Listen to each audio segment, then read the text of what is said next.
नमस्कार, मैं हूं अंकुर और आप देख रहे हैं सत्य हिंदी का न्यूज बुलेटिन। एक नजर अब तक की सुर्खियों पर। पीएम मोदी की 2 दिवसीय यूएस यात्रा कल यानी शुक्रवार को ही संपन्न हुई। एक और जहां पीएम मोदी अमेरिका से वापस भारत लौटने की तैयारी कर रहे थे, ठीक उसी वक्त ट्रंप प्रशासन अवैध प्रवासी भारतीयों को दूसरी खेप को डिपोर्ट करने की तैयारी में लगा था। ये खेप आज रात भारत पहुंचने वाली है। अमृतसर एयरपोर्ट पर रात 10 से 11 बजे के बीच विमान लैंड करेगा।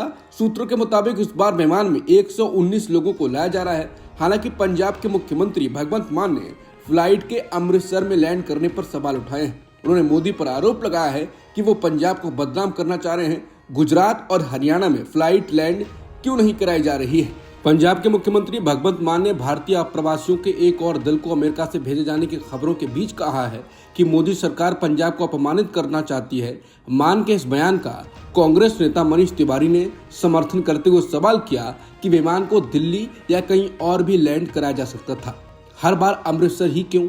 मनीष तिवारी ने कहा कि विमान पंजाब में क्यों उतर रहे हैं? आप किस तरह का संदेश देने की कोशिश कर रहे हैं? क्या आप ये संदेश देने की कोशिश कर रहे हैं कि अमेरिका में आने वाला हर अवैध अप्रवासी पंजाब से है? इस मामले में पंजाब के मुख्यमंत्री का कहना बिल्कुल सही है। उन्होंने कहा कि गुजरात और हरियाणा से भी कुछ लोग थे। इस विमान को दिल्ली या कहीं और भी लैंड कराया जा सकता था, हर बार अमृतसर में ही क्यों? पंजाब के पूर्व मंत्री और अकाली दल के नेता गुलजार सिंह रांडके ने भी भगवंत मान के बयान का समर्थन किया।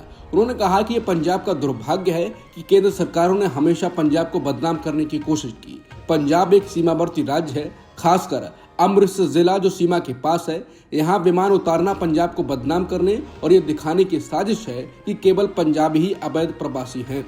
विमान कहीं और भी उतर सकते हैं। गुलजार सिंह ने कहा कि हम मांग कर रहे हैं कि अमृतसर से अंतर्राष्ट्रीय उड़ानें शुरू की जाएं, लेकिन केंद्र इसकी अनुमति नहीं देता। लेकिन अब हमें बदनाम करने के लिए विदेशी विमान अमृतसर में उतारे जा रहे हैं। गुजरात, हरियाणा या किसी भी दूसरे अंतर्राष्ट्रीय एयरपोर्ट पर विमान उतर सकते हैं। पंजाब ही नहीं, सभी राज्यों से लोग गए हैं। बता दें, पंजाब के मुख्यमंत्री भगवंत मान ने शुक्रवार को यह मुद्दा उठाते हुए कहा था कि ये पंजाब को बदनाम करने की बीजेपी की साजिश है। अमेरिका में रह रहे भारतीय प्रवासियों को वापस भारत भेजे जाने की खबरों के बीच पंजाब के मुख्यमंत्री भगवंत मान के बयान की बीजेपी ने निंदा की है। पंजाब बीजेपी का कहना है कि जो लोग अमेरिका से डिपोर्ट होकर आ रहे हैं उनमें ज्यादातर पंजाब के हैं। पंजाब बीजेपी के महासचिव अनिल सरीन ने कहा कि जो लोग डिपोर्ट होकर भारत आ रहे हैं, इसमें कोई दो राय नहीं कि उसमें अधिकतर पंजाब के हैं। पहले लगभग 100 यात्रियों का प्लेन आया, उसमें लगभग 33 पंजाब के थे और आज जो प्लेन 119 लोगों को लेकर आ रहा है उसमें 66 पंजाब के हैं। उन्होंने कहा, बेवजह इस विषय पर राजनीति की जा रही है कि प्लेन कहां लैंड कर गया। विषय तो ये है कि इन लोगों को अमेरिका में अवैध रूप से किसने भेजा। चाहे पंजाब के लोग हों या अन्य क्षेत्रों के, ये लोग अपना लाखों रुपए खर्च कर, अपनी जमीन बेचकर, मुश्किल से पैसे जुटाकर इन ट्रैवल एजेंटों को पैसे देकर अवैध रूप से विदेश गए। अनिल सरीन ने सवाल किया कि पंजाब सरकार बताए कि उन ट्रैवल एजेंट्स पर क्या कार्रवाई की गई। जो लोग 33 लोग पहले वापस आए वो किन ट्रैवल एजेंट्स के माध्यम से गए थे, इसके ऊपर अब तक क्या कार्रवाई की गई, वो पंजाब सरकार बताए। जिस तरह की भाषा पंजाब के मुख्यमंत्री ने प्रधानमंत्री जी के लिए इस्तेमाल की है, मैं उसकी कड़ी निंदा करता हूँ। बीजेपी नेता सुब्रमण्यम स्वामी ने मोदी और ट्रंप की मुलाकात पर निशाना साधा। उन्होंने कहा कि अब जब ट्रंप की जेब में मोदी है, याद रखें कि वेटर की मिन्नतों के बावजूद मोदी को ट्रंप के उद्घाटन समारोह में आमंत्रित नहीं किया गया था। फिर भी मोदी बाद में ट्रंप से मिलने के लिए वॉशिंगटन भाग गए। स्वामी ने कहा कि मीडिया कॉन्फ्रेंस में मोदी चूहे की तरह थे। अब ट्रंप, रूस और चीन एक होने जा रहे हैं। कांग्रेस की दिल्ली में हार के बाद अब पार्टी ने अपने संगठन में बड़ा बदलाव किया। बदलाव में नेता प्रतिपक्ष राहुल गांधी की छाप दिखाई दी। कांग्रेस ने 2 राज्यों के लिए महासचिव और 9 राज्यों के लिए प्रभारी नियुक्त किए। वहीं इन पदों पर काम कर रहे 6 नेताओं को हटा दिया। कांग्रेस ने छत्तीसगढ़ के पूर्व मुख्यमंत्री भूपेश बघेल को AICC महासचिव बनाया है और उन्हें पंजाब का महासचिव भी नियुक्त किया। राज्यसभा सांसद सैयद नसीर हुसैन को जम्मू कश्मीर और लद्दाख का प्रभारी महासचिव बनाया गया। दिल्ली में आम आदमी पार्टी के मुखिया अरविंद केजरीवाल की मुश्किलें बढ़ने शुरू हो गई हैं।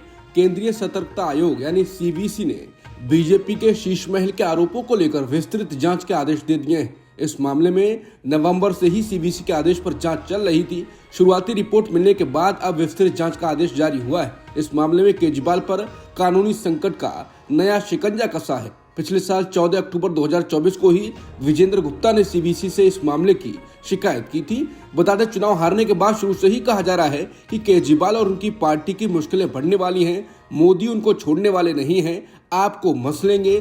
कल ही बीजेपी के नए चुने गए विधायक नेगी ने कहा था कि इनके मंत्रियों को जेल भेजा जाएगा। प्रधानमंत्री मोदी अमेरिका से दिल्ली आ चुके हैं। अब ऐसा माना जा रहा है कि दिल्ली के मुख्यमंत्री को लेकर आज सस्पेंस खत्म हो सकता है। वहीं मीडिया रिपोर्ट की माने तो दिल्ली में कोई भी डिप्टी सीएम नहीं होगा। भाजपा के सूत्रों ने बताया है कि दिल्ली के अगले मुख्यमंत्री के चयन को अंतिम रूप देने के लिए भाजपा विधायक दल की बैठक रविवार को हो सकती है। प्रयागराज के मिर्जापुर रोड पर शनिवार सुबह हुई दर्दनाक हादसे में बस और बोलेरो की भीषण टक्कर से 10 लोगों की मौत हो गई, जबकि 19 लोग घायल हो गए। हादसे में घायल श्रद्धालु महाकुंभ स्नान के लिए जा रहे थे।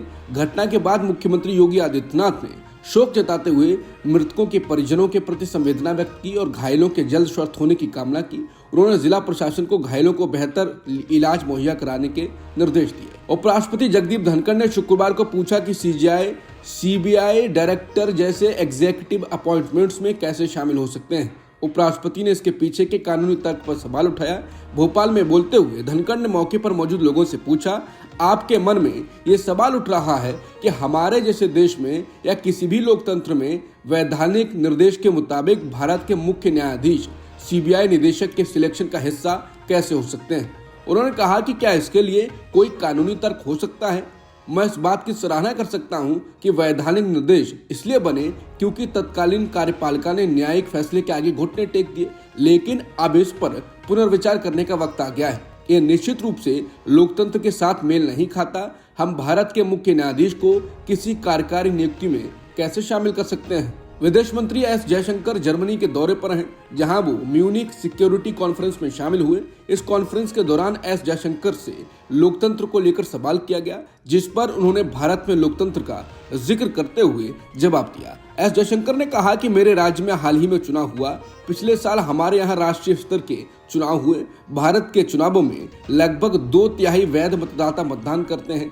उन्होंने कहा कि राष्ट्रीय चुनाव में करीब 900 मिलियन में से 700 मिलियन वोटर्स ने वोट दिए। हमारी मतगणना एक दिन में ही होती है। चुनाव के नतीजों पर किसी ने भी सवाल नहीं उठाया। जयशंकर ने कहा कि आधुनिक युग में जब से हमने वोटिंग शुरू की तब से लेकर वर्तमान में 20% अधिक लोग वोट कर रहे हैं। विदेश मंत्री एस जयशंकर ने दुनिया भर में लोकतंत्र के खतरे में होने को लेकर जो बातें कही जा रही हैं उनसे असहमति जताई। उन्होंने कहा कि दुनिया भर में जो संदेश जा रहा है कि लोकतंत्र खतरे में है, मैं उससे असहमत हूँ। वर्तमान में हम अच्छे से रह रहे हैं, अच्छे से वोट कर रहे हैं। हम अपने लोकतंत्र के प्रति आशावान हैं और हमारे लिए लोकतंत्र से बहुत कुछ हासिल हुआ है। भारतीय विदेश मंत्री एस जयशंकर यूक्रेन के विदेश मंत्री एंद्री सिबाहा से मिले। दोनों नेताओं की मुलाकात जर्मनी के म्यूनिक में शुक्रवार को हुई।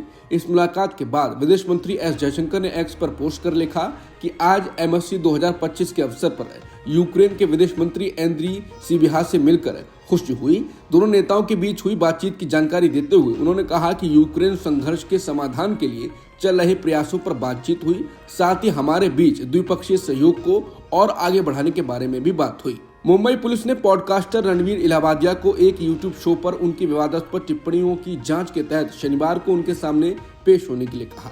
एक अधिकारी ने कहा कि मुंबई और असम पुलिस की टीमें शुक्रवार को उनके आवास पर गई, लेकिन फ्लैट बंद मिला। एक अधिकारी ने कहा कि रणवीर इलाहाबादिया की विवादास्पद टिप्पणी के संबंध में जांच शुरू करने वाली मुंबई पुलिस शुक्रवार को वर्सोवा इलाके में उनके फ्लैट पर गई, लेकिन वहां ताला लगा हुआ था। हमास ने उन 3 इजरायली बंधकों के नाम जारी कर दिए हैं जिन्हें फिलिस्तीनी कैदियों के बदले शनिवार को रिहा किया जाना है। इस सूची के जारी होने के बाद अमेरिकी राष्ट्रपति ट्रंप ने प्रतिक्रिया दी। ट्रंप ने कहा कि मुझे नहीं पता कि कल 12 बजे क्या होने वाला है। मैं बहुत कड़ा रुख अपनाऊंगा। मैं आपको नहीं बता सकता कि इजरायल क्या करने जा रहा है। उन्होंने कहा कि मैं अलग रुख अपनाऊंगा। हालांकि ये इस बात पर निर्भर करता है कि बीवी यानी बिन्यामिन नेतन्याहू क्या करने जा रहे हैं। ये इस बात पर निर्भर करता है कि इजरायल क्या करने जा रहा है। ट्रंप ने कहा कि मुझे लगता है वो पूरी तरह से बदल गए हैं। हमास पूरी तरह से बदल गया है। वो अब फिर से बंधकों को रिहा करना चाहते हैं, लेकिन आपको ये देखना होगा कि उन्होंने ये कहते हुए इसकी शुरुआत की थी कि हम बंधकों को रिहा नहीं करने जा रहे हैं। अब तक की खबरों में इतना ही। बाकी खबरों के लिए बने रहिए सत्यहिंदी.com के साथ।